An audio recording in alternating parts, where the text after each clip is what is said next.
folk of Alexander, and some of Hercules, of Hector and Lysander, and such great names as these. But of all... Hello and welcome to this Battletech overview. Today we are going to be looking at one of the big boys of the Succession War, and later on actually, the Annihilator, which is a fairly popular, even though I think it is a bit flawed, battle mech in the 100-ton assault category.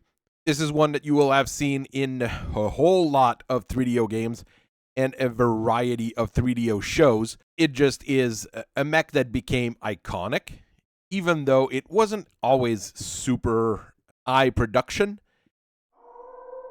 So where did the Annihilator come from? Well, it started with Wolf Dragoon showing up in the Inner Sphere around 3005 in a scouting mission for the clans. At the time, that wasn't known. They were just a mercenary outfit that showed up with more battle mechs than some minor houses and all sorts of things that people hadn't seen in a long time.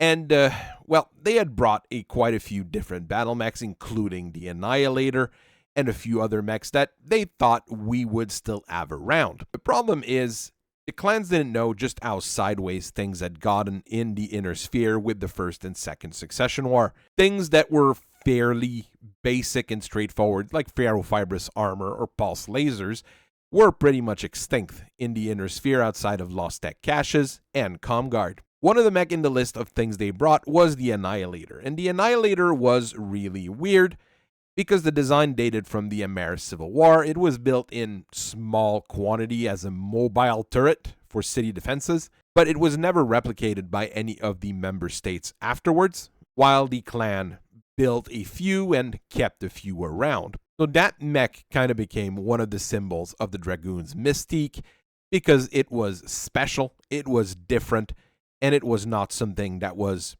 common within the other houses' militaries. So really, what makes an Annihilator? Well, at 100 ton, it's as big as you normally can get outside of the weird tripod super heavies that the Republic's been building. It is also about as slow as you can get, using only a Nissan 200 as an engine to give it a steady pace of about 32 kilometers per hour. If you look at the grand scheme of battle mechs, that's normally the walking speed of an assault mech, or even some of the heavy mechs. The only mech that's about as slow would be the urban mech and some of the odd configurations you've seen for super ardent armor mechs that have popped up as experimental things or as weird Solaris designs. The mech itself, though, is really, really simple. It doesn't use anything fancy. It doesn't use endo steel. It doesn't use ferrofibrous. It has a standard engine. I mean, if you had put an XL 200 in 100-ton mechs, I'm not sure what you were doing. And really, the only fancy things on standard Annihilators might be tier 2 autocannons, so your ultra autocannons or your LBX autocannons, and cases. One thing that you have to worry about, though, when dealing with an Annihilator is that the armor is not as thick as you would expect on a 100-ton mech. So you're slow and you don't have too much armor, so it is a risky design in the end. Here we're going to start with the first of the series with the Annihilator, which was used by the SLDF, but that's one that you'll never really see because I don't think any are around. There might be some in somewhere in the Brian cache in Clan Homeworld space, but even refits of these I've never seen personally. The NH1X goes with the same basic design as all the other ones. It starts with 4 LB10X autocannons, 2 in the arms, 2 in the torsos, 4 medium lasers, 2 small pulse lasers to take care of infantry, and a head-mounted small laser. Probably would have used the space for that small laser to add just a tiny bit of armor, but that's just me. Small pulse lasers give you very good anti-infantry service. The medium lasers are good at medium range, obviously, but they're decent enough weapons. And the LB10X, well, that's a very good main gun. You've got 6 tons of ammo for it, so you can either use cluster rounds or standard rounds, and you'll be able to get sandblasted to hell and back when you meet one. The ammo is also protected by case, so even if there's an ammo explosion, you're not going to be completely crippled. It's a very decent design. It suffers from having low armor like most Annihilators do, and it's nothing super fancy, so it could be produced in fairly large amounts.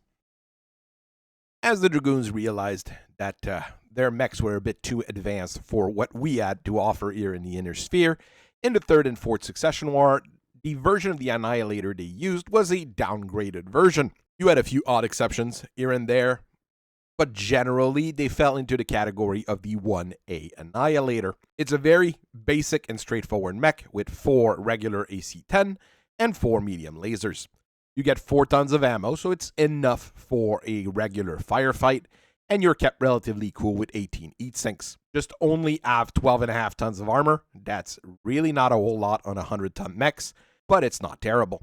At the Battle of Misery, things got really bad for the Dragoons, but one of the things they did was refit some of their Annihilator to what would become the 1E standard, which used 4 PPCs and 4 medium lasers. To keep that cool, they put in 41 heat sinks.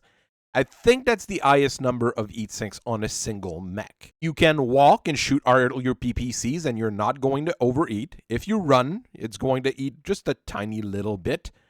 And you do get a little bit more armor as well, 13.5 tons. 4 PPCs make you a massive sniper in that time frame. Even if you're a little bit slow, you are going to be able to take out stuff really quickly in that era of the low-tech Succession Wars. The next step was actually to produce the Annihilator for sale, and that happened with the ANH-2A when our friends at the Wolf Dragoon had full control of Outreach and its military factories.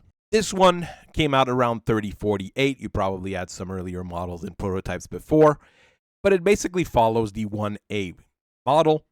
And I'm pretty sure you get a few of those floating around in Solama units in clan space as well. The design is pretty simple. You've got 4 Midron XL LB10X autocannon for sandblasting, and 4 medium pulse lasers to exploit the holes that the sandblasters have done. It's actually quite scary, but it still only have 12.5 tons of armor. It's not the toughest mech out there, but this one does have case, so you are protected from ammo explosion. From these also came a few very weird but rather rare variants of the Annihilator that I've maybe seen once or twice. The ANH-1G is a Gauss boat with 3 Gauss rifles and an ERPPC, so it's a big sniper mech, and it uses double heat sinks to save space and keep cool, and it generally does so. It also has 18.5 tons of armor, which is a lot for an Annihilator, and 6 tons of Gauss ammo keeps it in the fight for an extended period of time. Honestly, this is a good refit. A little bit weird, though, for an Annihilator. For something really weird, though, you can go look at the 3A variant, who has 4 ER medium lasers and 8 light autocannon 2 linked to a targeting computer.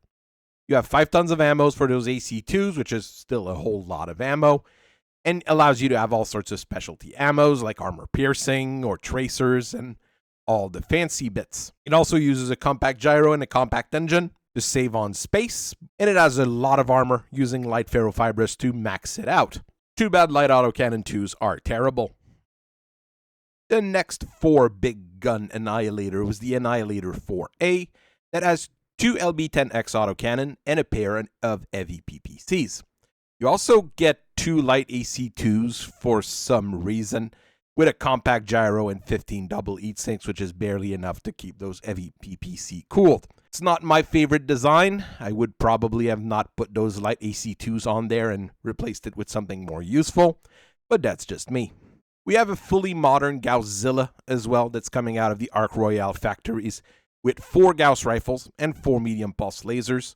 The Gauss rifles are protected by case 2, so when they're damaged, the explosive damage is ejected rather than kept inside, and like most modern Annihilator, it uses a compact gyro.